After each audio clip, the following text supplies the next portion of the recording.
I've been talking a lot about esports lately, but no, obviously I do that anyway.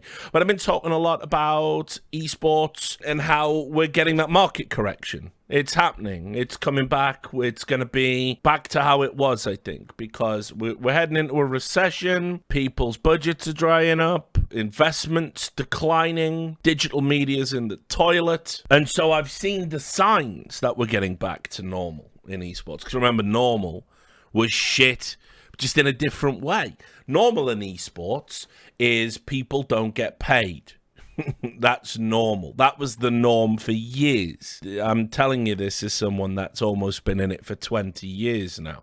Normal is you just don't get paid. The money never turns up. It's empty promises, blah, blah, blah.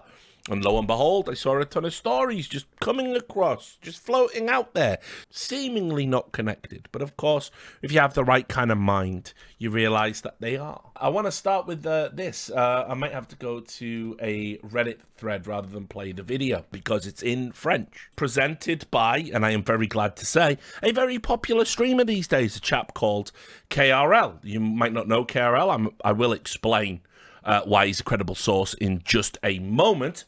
Good friend of mine, Seb. Haven't talked to him in a while, but that's true of many of my good friends because life's chaotic and crazy. But I absolutely adore this man. I'll get into that in a second. But anyway, he put a video out talking about the Heat organization, HEET, and how they've not been paying out player salaries. Stop me if you've heard this one before. And they own over 100,000 euros to Jax and Body alone. I saw this came across my timeline. I follow Seb, I follow KRL, obviously. There it was on my timeline, and I was like, Heat were one of the more emergent second string esports organizations, weren't they? Everyone was like, oh yeah, Heat are great. Heat might even be considerably better off than some of the other up-and-comers that were happening. But it turns out, no, that wasn't the case. And KRL explains it all in a video. I mean, KRL, as I said, has gone on to be a popular streamer, but he is a dyed-in-the-wool, bona fide Counter-Strike player, and he's always been a player's player. He's always been a fantastic captain and a fantastic leader of men throughout his career. So he is a very credible source. And so when I saw this, I was like, uh-oh. You know, and this is bad because if you think about where Heat are, I'll just show you. They're just outside of the top 30 teams in the world. They're currently 32. They've been in and out of the top 30. You can see here their peak was at number 18. They even broke into the top 20 for a week. They are, like I say, you know, this is a solid team, very solid team, including, you know, the experience of Jax, obviously coming from G2, where, let's be real, in retrospect, was Jax even the problem? I know they won something at the end of the year, but they were massively disappointing prior to that. But yeah, also Body, experience, bit of a journeyman at this stage, but, you know, been doing a good job there in Heat. Afro, Exercise, Joker. It's a very solid team. And it's one that I expect to do well at the level that it's operating at and definitely has potential to grow. But unfortunately, they seem to have hit a bit of a financial iceberg, the same type of financial iceberg that a lot of teams have been hitting. And so this is the explanation, because obviously these things, you know, there's always an explanation for these things. And that is obviously, you know, it can be... Stop me if you've heard these. Okay, these are common excuses for why players don't get paid in esports, okay? So the most common is we had sponsors and we were on a quarterly basis with the sponsors, and either the sponsorship money's not come in or the sponsors have terminated or gone under, and unfortunately we're paying you out of that sponsorship deal and now it's not there. Okay, so that's a classic. Another classic is when people want to stall because the money's just not in the pot, because it might be what I call a bedroom organization. When I say bedroom organization, it sounds a bit like childish, but what I mean by the term bedroom organization is it's basically funded by a dude. Okay, it's basically one person, because I use the word dude across all of the gender spectrum. For me, I think it's a perfect word for that. It's a perfect tailor-made word for that. You know, it's one person funding it out of their own money, be it their savings, be it credit, be it, you know, whatever, okay? So it's one dude funding the whole thing. And sometimes you can just run out of money, or you can overspend, or real life creeps in, and suddenly you're not able to meet previous obligations, especially when you start talking about even modest European Counter-Strike salaries. It's a lot to be putting out every month out of your own pocket. Now, again, I'm not saying Heat were doing that, but that's another thing that happens, and it's another common excuse. Another one that can happen can be if you want to stall, people will say, we've had banking issues. That's another classic. I mean, even ESL like this one. It's basically, we've changed our system. We've changed our banking system. We need you to completely refile and refill in your forms, and we're very, very sorry. And we might be a little bit behind, but we'll get caught up eventually. And this period, and you do this when you want to go out and you want to essentially get some money, get a cash injection. You basically rob Peter to pay Paul is the classic. Another esports classic. Yeah, or as Jazzato in the chat completely recognizes, PayPal issues. PayPal issues. Oh, it got frozen, it got suspended, I don't know what's going on, blah, blah, blah. So, Heat found themselves in this predicament, and it's a lot of money, and it's got a significant backlog, and this is what their manager had to say. Now, I don't know if this is true. Somebody told me that the manager of Heat is their experience in management is they used to be a manager of like a Volvo sales team, right? Now, I don't know if that's true. I have no idea. I didn't verify that before the stream. It was such a weird little hilarious point. I just didn't even care. I was just like, whatever, right? But anyway, so here it is. You can see, hey, everyone. I wanted to talk to you about the talks on Twitter regarding us owing players money. Yes, we do owe Jax's buyout. Yes, we do owe Alex part of the salary. But it doesn't mean that players are not getting any salary since we signed them. The struggle we are having is when we pay bigger amounts. Jax, his transfer was not something we could make financially. So Jax kindly offered us to pay his buyout, and we would return the money ASAP. So, word of advice to players. Buyouts aren't really there for you. I know it's super convenient when, let's say we're not allowed to deal with a certain part of the world, and maybe you can make it so you're not representing that part of the world anymore, and then, I'm in free agency and you can sign me now. But I'm just going to say a buyout is exactly that. It's a buyout. And if you pay your own buyout, these are not insignificant amounts. My understanding, by the way, is that G2, it was a pretty generous buyout for Jax. It wasn't like an absolute backbreaker like you've seen in some of them. But if you're going to pay your own buyout, it must be to elude a technicality. It must be to elude a component of the contract or some other issue like that. And you must be absolutely guaranteed to get your money instantly. For me, I would even go so far as to say I'd want the money first. Why not? If they give you a one-time gift payment, a bonus, that's not the same as paying the buyout. So he obviously bought himself out of his contract so he could go and play for Heat at a time that benefited them on their timetable, with the money to come at a later date, which is absolute insanity. And I would say to any player, if that is ever the fucking deal on the table, don't take it. It's not worth it. You're better off on the bench. Because what you have to remember, when these players are on the bench, they're not being salaried.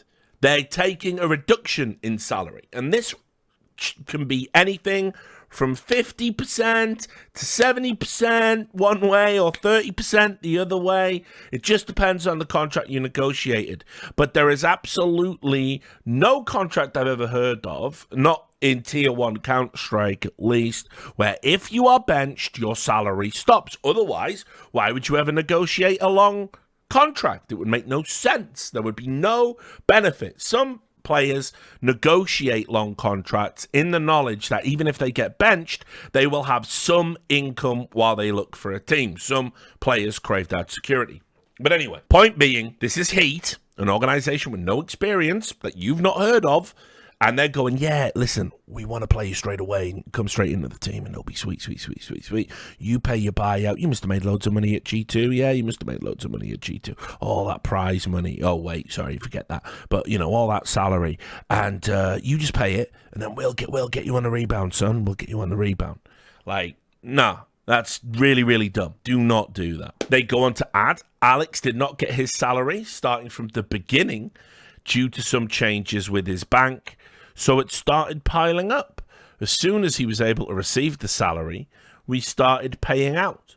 Now, that's interesting because that's a nice little deceptively vague statement, isn't it? It says that we were behind on his salary. He had a bank problem. And then when he was able to get it because we fixed the banking issue, we started paying the salary. But what that doesn't say is that we paid all the back salary. What it says is he started receiving the salary we promised, but all of the months he didn't get a salary, yeah, we're working on that still. Which, again, absolutely unacceptable. I want to add, just before we even continue reading the rest of this, you will notice, of course, that this has been public now for a few days. I'm certainly not breaking this news. The glorious KRL is. And CSPPA have said nothing. In fact, I have to wonder if the CSPPA still exists. I would wager one of the things we will see in 2023, and I think this is what they call in the business a safe bet. I would wager the CSPPA will be making an announcement at some point this year saying we are done. Hell of a run, and we're out. And what did they realistically achieve other than to be sort of a secondary PR division for ESL? Crazy, right? Anyway, here's their plan. Here's Heat's brilliant plan. The plan that we had was to raise money in Q4 of 2022, right? So, in other words, just be over the holidays, over Christmas, when spending is at an absolute fucking rock bottom minimum. That was when they thought, yeah, all this money that we owe and we're behind on, that's when we'll raise it. When spending traditionally goes down because it's Q4 and everyone's getting geared up to have their budgets renewed for Q1, that's when we're going to make the money. Okay, well, again, I can tell you, I've run campaigns, you know, I've done marketing, I've had every job known to man, as everybody on the stream knows, and let me tell you, Q4 is the hardest time to go out and get additional money. To actually raise in Q4 is a miracle. And anyway, they were planning to raise money in Q4, which unfortunately was unsuccessful, fancy that. Because of that, we had to remove a lot of staff members to afford to keep players here. And we are trying again to raise money. So, the writing is on the fucking wall. If you ever have to lay off staff to keep players, well, let's be real. The disparity in salary between staff and players, you will be essentially firing people from an organization to maybe keep the lights on for what, like another month, another 2 months? Like, those salaries keep piling up. Staff salaries, staff workers probably, earn fuck all by comparison. So that should be putting alarm bells in your head. Like, at what point do I need to, like, secure a fucking bank loan and just shut up shop? Like, at what point do I need to take out a fucking loan, make everyone whole, and just quit esports? Because it's not for everybody.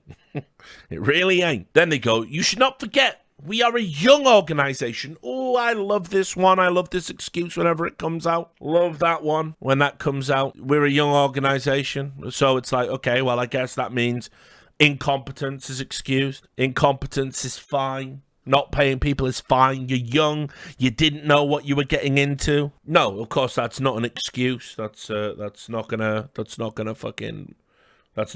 pass muster for me. And it doesn't matter whether you're young or old. You have an obligation to pay what you owe. We don't have an unlimited budget. You don't need an unlimited budget. You just needed a budget. A budget would have been perfect, would have been tailor-made for your needs. In fact, because a budget is where you have money coming in and you go, we have this much money coming in, so we will spend that much money going out.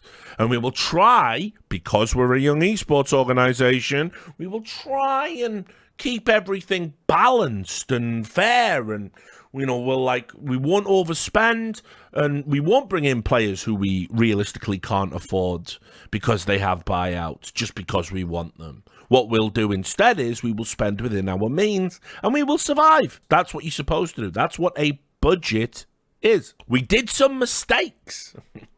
Yep, which hit us financially really hard, but it doesn't mean we are trying to steal from players or scam them.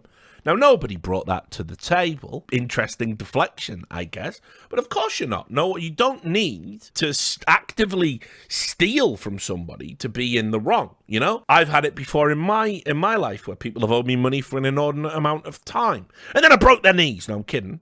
I've had it in my life where people have owed me money for an inordinate amount of time. They're not stealing from me, but they still owe me that money. And so I'm going to get that money, aren't I? And I'm perfectly entitled to feel aggrieved that I don't have that money. You don't need to be a thief or a scam artist. We are searching for solutions and ways to get the budget as soon as we can to pay back players. It's not like we are sitting on a pile of gold. This is where, by the way, if you ever caught owing money, don't add the self-pitying part at the end. Right? Because you're not the one that's owed a fuck ton of money. You're not the one who's owed 6 figures heading into a fucking recession. No, that's the players. You're not the person who paid a ton of money up front for the privilege of coming to be your employee. No, that's the players. So don't add the self-pitying part when you invariably do these statements. We're going to see lots of statements about people not being paid and people not having money and esports organizations closing in 2023. That's all coming. It's all happening. But yes, it's not like we're sitting on a pile of gold and not letting anyone touch it. We were always about the players, and I hope players know that. We are supporting them no matter what, except financially, obviously. And it hurts to read comments about us scamming them. It hurts that people are waiting for a mistake to eat you alive without realizing how much damage they are causing with that. Okay, well, again, if you don't pay money you owe, you're in the wrong. Inarguably, unquestionably, there's no little dance you can do where it's like, no, but like, no. You're in the wrong, and you should make this right, and you can make this right. There will be means available to you, you know? There'll be multiple ways that you can make this right financially. But what you want to do is you want to get a sponsor. You want to get a sponsor. You want to get an investor. You want to find someone that's going to take on board this debt liability in exchange for something somewhere down the road. What you are not doing is committing to the idea you fucked up, you've got to pay it back, right? In the end, I do not care what people on the socials think about us, he said after issuing a statement on Discord addressing what people had said on social media. I do care about the players who put their trust in us, and I don't want to let them down. Spoiler, you already have. I'm not trying to defend myself or ourselves here. You added an entire paragraph doing just that. Just wanted you guys to know where we are at and that we are aware of the situation and working our hardest to resolve it ASAP. Thanks, the Jazz. So, Heat came out and basically confirmed everything that had been said. They tried to throw in some excuses. As I said, if you ever hear anything like this from KRL, you can basically take it as absolute gospel. Because KRL is not a liar. He's a good man and a man of principle and integrity. Just want to tell you a little bit of history about KRL. And if you speak French, you should totally go and support your stream. But just to let you know what an insane mad genius that KRL was back in the day. This was basically the start of the story, right about here in 2008. What you have to understand in Counter-Strike Source, the French weren't always the powerhouse that they went on to become. Indeed, you can see here in the European Nations Championship, a huge, super important A-tier tournament. Spoiler, ignore all the tiers in this because they are all fucked up. People just don't remember Source because they weren't there, and it was like playing second fiddle at 1.6 at the time. But anyway, you can see here, this is Czech Republic. 16-14, we played best of ones, but Czech Republic had like an incredible team at the time. There was a bunch of international teams. MTW, later SK Gaming had an international lineup as well. And basically, The early progenitor for what would go on to become a bedrock of years of French success was KRL. Everyone remembers existence. But people, motherfuckers out there forgot about KRL, right? And I'll tell you why. So here we go. This is the My Sites Invite Tournament number 2. It's not a big deal. They got 3rd to 4th at that. He created a team called Nameless. Now this is the My Sites Invite Tournament. It was online. Wasn't a big deal, right? You can see here. Look at the prize money for this. 750 euros for the winners. And here was Team Nameless, right? KRL, Smiths, RPK, Matteo, and Regnan. Right? That was the original Nameless lineup. And this online tournament was kind of interesting because it was one of the ones the CGS franchises could actually play in. So there was a rule in CGS that you weren't allowed to play in any tournament that wasn't CGS, and then the GMs objected because CGS made up a tiny part of the calendar, so they changed the rule to be as long as you obtained written permission first, you could go and compete at all these other events. The argument being it was better for the benefit, better for the CGS as a whole. It was good branding. So you can see Berlin Alliance was there, Fifth Lauren, Hellblind, Giftig, Sparkle, and Red, a great team. Birmingham Salvo, the Rattlesnake Wilzu. Why is Rattlesnake not got a Wikipedia page? Get that fucking fixed right now. Wilzu, Wes, PT, Manchacapra, London Mint. You can see Henry G, Huds G, Husey Rich, and URL. These were probably the best team in the world at this time. WT, Snakes, PHP, the guy I've told you about a million times, also doesn't have a Wikipedia page criminally. This is the guy, by the way, who was like, he is everything Andrew Tate says he is. He is a fucking chess master, a black belt in like karate and Krav Maga, and was the best IGL of the best Counter-Strike source team in the fucking world at the time. This guy was a fucking animal. And he wasn't one of them pathetic like IGLs. Carry me. He was like he top fragged on the team. Like he was fucking mental. Absolute ridiculous. UN and PR basically completed the game. He was mental. I love that guy. Marek, fucking absolute legend. Anyway, so they put Nameless had put this team together, competed at this, and it was all with the proviso they were going to get picked up by Very Game. And so they went to their first event. Very Games was a French server company, and they said they were going to pick up a French team. They went and basically they decided they were going to go with Nameless. So Very Games won their first tournament in existence. Again, huge money. 450 euros for first place. But to be fair, this is a small French land, just to see if there's any players that we might recognize here. Oxmo's got second place.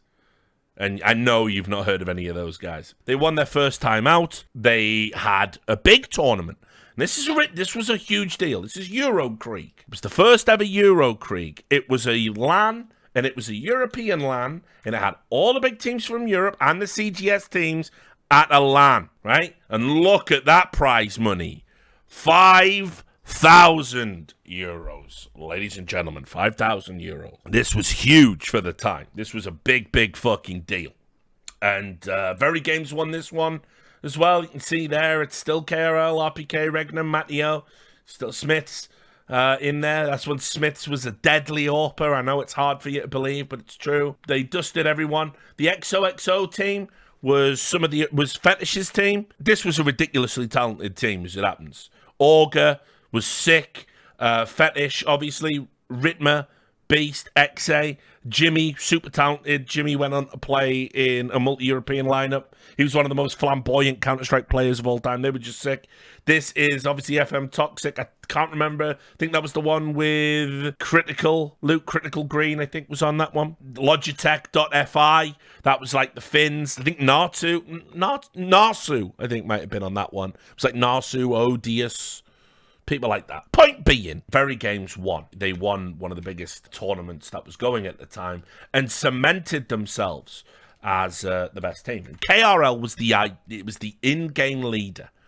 So they basically cleaned up for the rest of the year. First place. More again, Icy Box. They beat Reason, best team in the world. First place. First place in the EPS in France. First place, all the way through.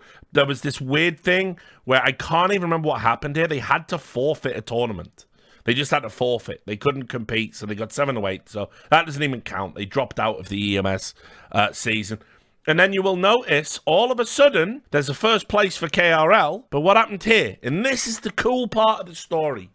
So, MaxLand 2009, remember, Very Games with the reigning MaxLand champions. There'd been a split, and I can't even remember what it was over. But basically, Very Games and KRL had a falling out. And KRL and RPK were like best buds. We used to call him the Tank Whisperer, right? Because RPK was just insane at this point in his career. Like, the best rifler you ever saw. Like, mental.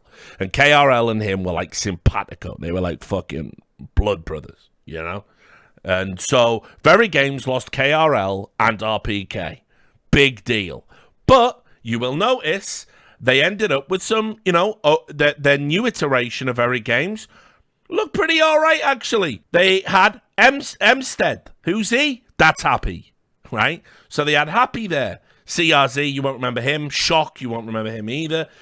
A young chap called Existence came in. Not young, but, you know, he'd been doing the rounds. From Belgium, and he was like this unbelievable flamboyant AWPer. You see, you're looking at that, and you're thinking Existence is the IGL. But you're wrong, because it was Regnum, homie.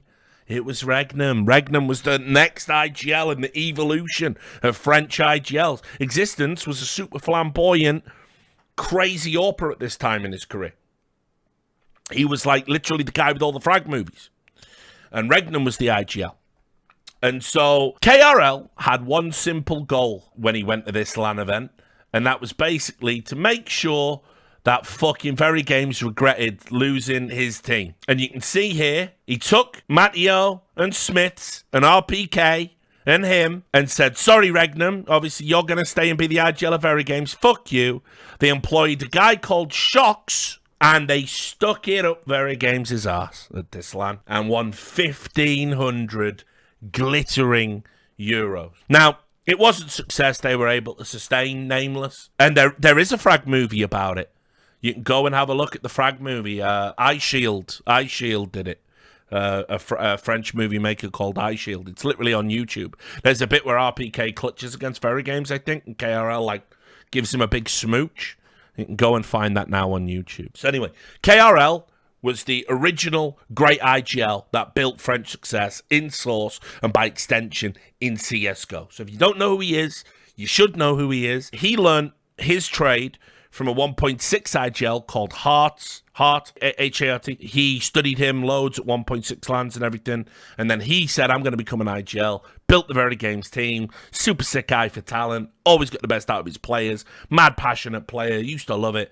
And had a super cool little bit in his history where he actually got to wreck Very Games. He was the only guy at the time that could undo Very Games.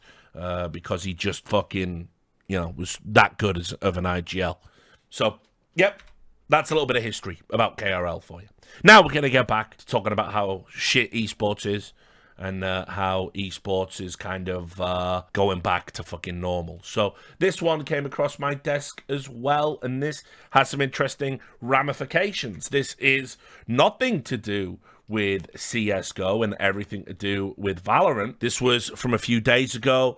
Valorant pros take to Twitter alleging they are owed thousands by Nerd Street gamers. So, you know Nerd Street gamers? Nerd Street gamers are particularly, like, well-liked. You know, they've run local Americans, Smooth in the chat, Nerd Street scammers.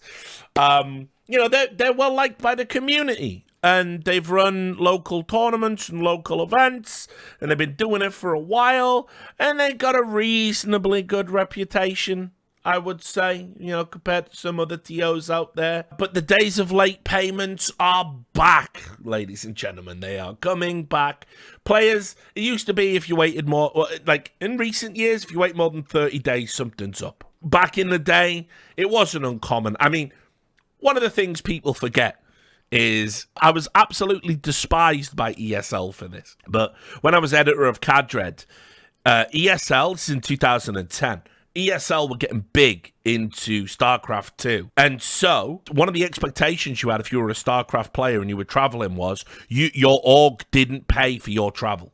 This was new in esports. Usually how it would work is your org would pay for your travel, your hotel, you would compete, they'd take a tiny little cut of the prize money, but it was all done basically on sponsor money. That was how it would work, right? But then for StarCraft, they were like, well, we're the biggest game in the world, and so we want to be paid to travel. And it was worth it because at an emergent time when Twitch was coming out and YouTube was coming out to the forefront, if you wanted to have big audience, you had to have big name players there.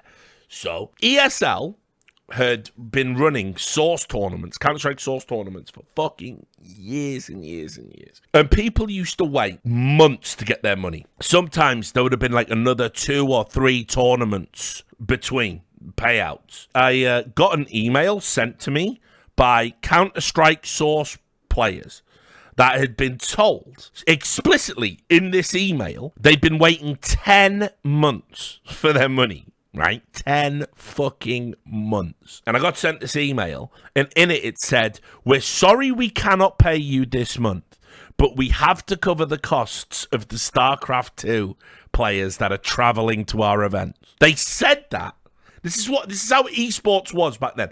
They explicitly said that in black and white as if that wouldn't be a problem. I got that email and published it. Wrote a little editorial about how it was a disgrace, about how ESL, their bedrock had been Source, right? Once 1.6 had started dying away, Source was the game they went to prop up all their leagues, ladders, large part of their popularity, but they weren't paying out the prize money to the players. So you get these things cyclically, but generally, where we've been in the last few years, we've been in a good spot. We've been in a place now where if you go to a Blast or you go to ESL event, an IEM or whatever, you get your money 30 days, no problem. Prize money has been treated like it should be, sacrosanct. It's got to be the one thing you don't fuck with. And sometimes even quicker than that. I've heard some legendary fast payouts, It ain't like, there've been a few tournaments down the years where you just get the money at the event, literally at the end of the event. You press a button and it's just in there, and you can go and spend it if you want. But in general, you wait 30 days. But here we go. Late payments are nothing new in the world of esports. It's true. Big true. But several North American Valorant players have gone to social media to express that they are waiting on payments from Nerd Street gamers ranging into the thousands of dollars. Late payment issues, a staple problem of esports, have reared their ugly head in Valorant as players and talent allege that Nerd Street gamers owe them thousands in tournament winnings and payments. The news broke on the 2nd of January as first in a series of tweets that was released by Timothy Frosty ZK Lie. Subsequently, dozens of pros and talents tweeted out similar experiences. Others spoke confidentially to Esports as part of a report published yesterday. Esports claims that details of the late payments have been known since at least December. You can see, has anyone been paid for the Nerd Street 50k LAN in August? Big smiley face. Several players replied saying they had been paid for their work, while others said they hadn't. It's unclear how many people are owed money, as it appears to be a limited number who are awaiting payment. Lie's tweet is in regard to the Nerd Street Summer Championship Finals for 2022, which took place in August 2022. TSM FTX finished second at this tournament and have alleged they are still waiting on payment. And they really, really do need the money. After the FTX thing.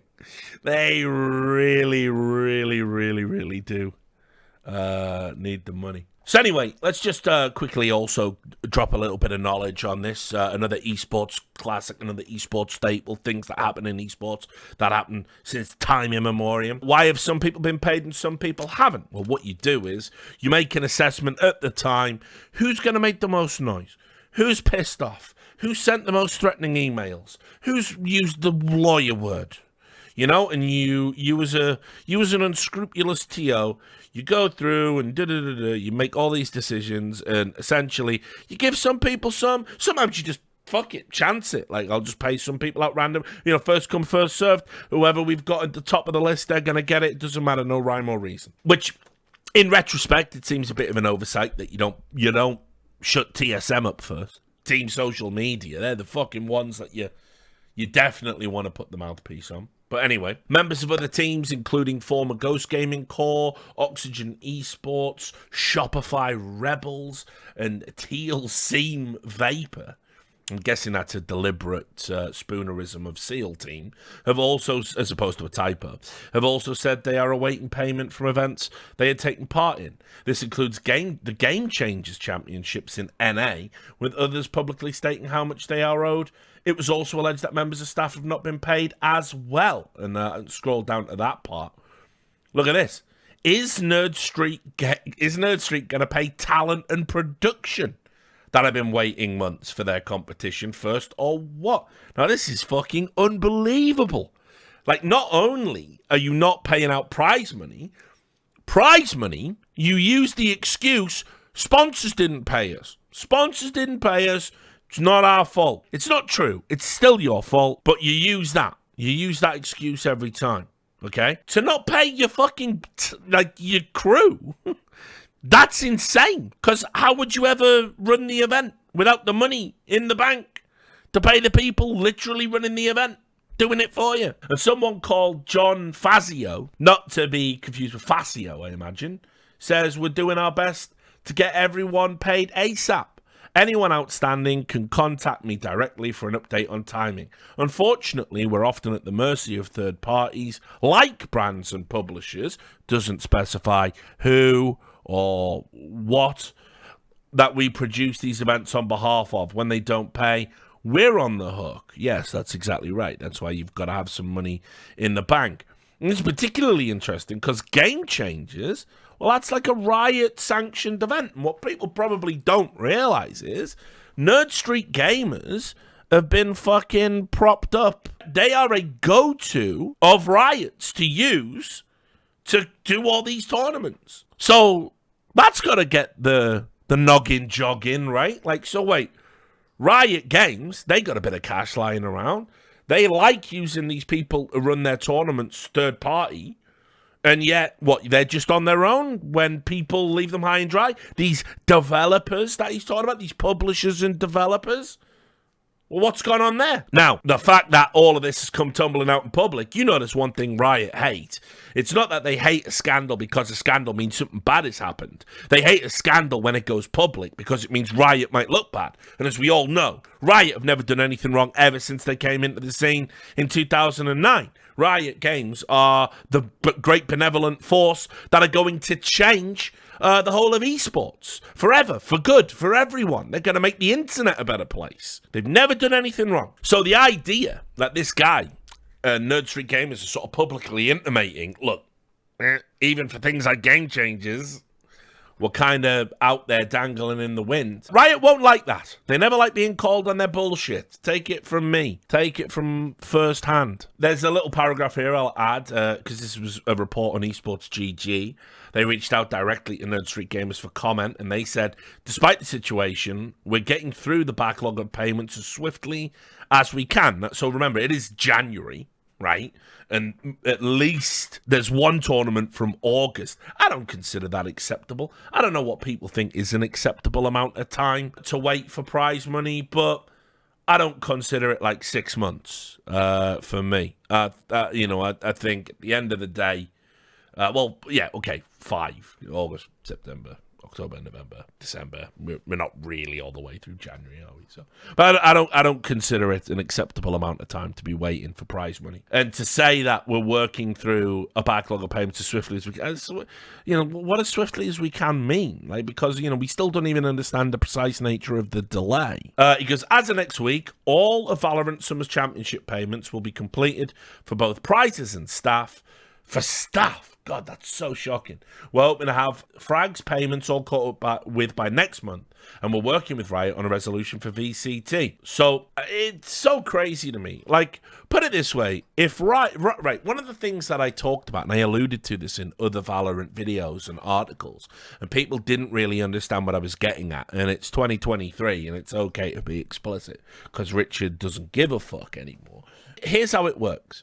Riot Games have always wanted to use partners to run tournaments that they feel they can trust, not necessarily to deliver the best in terms of production or reliability or whatever it is, just people they trust to, fall on the grenade if one is necessary to fall upon, people they've got established relationships with, people that they know are willing to kind of, go a bit above and beyond what they should just to stay in Riot's good graces. That's one of the things that they, always insist upon. That's just been something that's just the nature of the beast. If you want to work with Riot Games, you must show fealty. You must bend the knee and prove that you are worthy of their attention and good graces. And you had so many people ahead of Valorant franchising, that were running these community cups and tournaments for Riot events, and they were doing it